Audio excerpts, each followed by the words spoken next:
সরকার কিন্তু তাকে 100 টাকা দেয় কাজটা করার জন্য, সেটা করে না।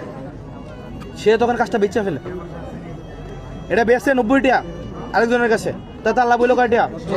10 টাকা। হেতে আবার আরেকজনের কাছে বেচে বেচতে বেচতে 60 টাকার মধ্যে আইয়াছে। আট বদল হয় কয়টা? 60টা। সরকার কিন্তু দেয় কত? 100, কিন্তু কাম হয় কয়টা? 60 টাকা। এই 60 টাকার মধ্যে ট্যাক্স আছে, ভ্যাট আছে, এটা সেটা।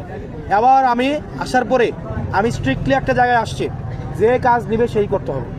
লাভ করলে আপনি করেন, আপনি কইরা লাভ করেন, আপনি কইরা লাভ করেন। আপনার তো কেউ চান্দা চাইতেছেন আপনার কাছ থেকে, কেউ চান্দা নিবেও না। এখন আগে না নেতা খেতা চেয়ারম্যান নম্বরে টিয়া দিত, ওইটা এখন কি দেওয়া লাগবে?